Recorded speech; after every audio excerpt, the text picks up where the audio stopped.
It's that moment of awakening where somebody goes from believing that their life is cast in stone, there's only so much they can accomplish, to realizing, holy hell, I can do anything I want without reservation. I've got a theory, and it goes like this. You should, at all times, do and believe that which moves you towards your goals. Now, I think most people really get the whole concept of doing what moves them towards their goals, but where they get lost is you should only believe things that move you towards your goals. Belief is a decision. People think that belief is based on the truth, but I'm going to say something and it's going to immediately ring as true because you probably heard it before. You're 5 times more likely to believe negative information than you are to believe positive information. Right? Have you guys heard that before? If I say something nice to you and then somebody comes along and says something negative to you, you're more likely to believe and internalize the negative thing. Because of that very fact, I have very little interest in what is objectively true. The human animal is really bad at understanding what is objectively true. I think I'm dumb. That doesn't serve me, so let that go. What does serve me is I can learn anything. Now, whether or not that's actually true, whether there's some limit or not, is totally irrelevant. I don't care. There is no question for the human animal, you lead with belief. Now, I don't mean that you sit here and go, I'm the greatest, and that's the belief. I'm saying you need to believe that humans are an adaptation machine and that you can learn to do anything. Because if you don't believe, just really think about it for a second. If you don't believe that you can do it, then you don't believe that the effort will be worth it. And that's why people don't move forward. If you have that most foundational, fundamental belief that you can learn anything, you can get good. Not that you are good, not that you are capable, but that you can become capable of the extraordinary. Then you'll take the first step because you know that the rewards are there. You know that the effort is going to be worth it. But the most important thing is you have to act now and in one very specific direction.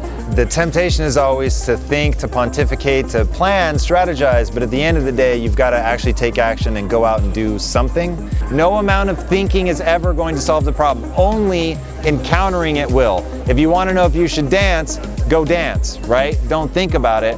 Get a goal. Very specific. And then work your way backwards. Model yourself after someone that's already done it. So once you identify what it is that's effective, look at somebody that's achieved that and figure out what were the steps that they did in order to get there. Picking a goal is one of the most important things people are ever going to do. And one of the most common questions I get is, how do I find my passion? Which is another way of saying, what should my goal be? It is a process. And what I really want people to understand, it is not something you discover. It's something you develop. So you're not hiding within you. There is not some grand mission or grand purpose that you have no idea about. And if you just meditate enough, there it will be. In fact, the whole reason to meditate is to create the quiet space so you can hear the whispers of your intuition.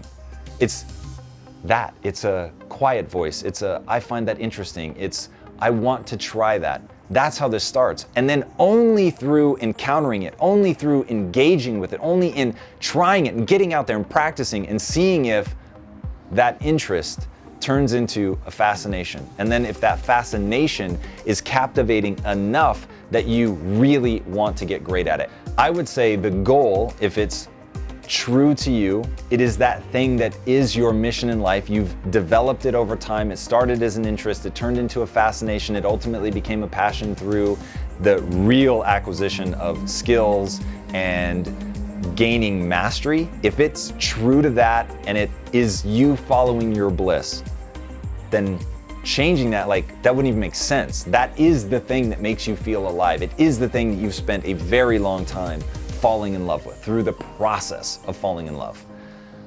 But a path is totally irrelevant. A path is your best guess at what's going to take you to your goal.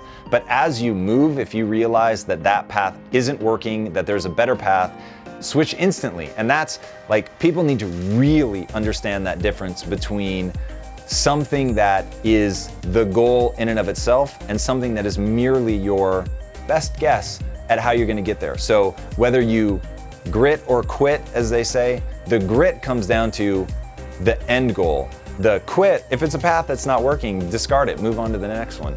But you just have to make sure that you're not discarding something because you're bored or discarding something because it's hard. You should only ever discard it because you have evidence that either there's a better one, a more efficient path, or that what you're doing is actively not working. So here's the thing with this one, do and believe that which moves you towards your goals. There's only one thing you need to think about, and that is don't worry about what is objectively true. Make sure you have a very specific goal, work your way back to where you are today, identify that gap in beliefs, and systematically, boom, boom, boom, decide what those are gonna be in order to get you where you wanna go. Everything is judged by its efficacy of moving you towards your goals, especially your beliefs.